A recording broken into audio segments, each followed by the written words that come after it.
আমাদের বিশ্বাসকেই আমরা ক্রিয়েট করেছি পৃথিবীর সব থেকে সুস্বাদু পিনাট বাটার কাপ, আর সেটা এইভাবে হলো। সত্যি বলতে রিসিস এই ক্যাটাগরিতে বহু বছর ধরে রাজত্ব করছে, আর অনেকেই ভাবে যে রিসিস হলো পৃথিবীর একমাত্র পিনাট বাটার কাপ। কিন্তু যখন ফেস্টিভ্যালস এটা নিয়ে কাজ করতে শুরু করলো, আমি শুধু সংখ্যা বাড়াতে চাইনি, আমি সম্পূর্ণ আলাদা কিছু করতে চাইলাম।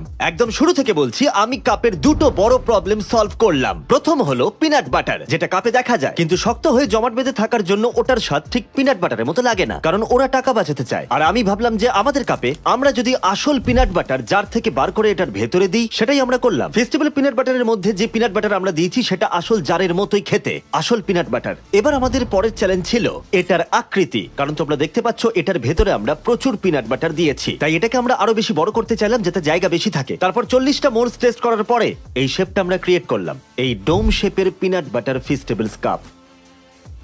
যেমনটা তোমরা দেখছো এর ভেতরে অনেকটা পিনাট বাটার রয়েছে। এটা হাই কোয়ালিটি ফেস্টিভ্যাল চকলেট।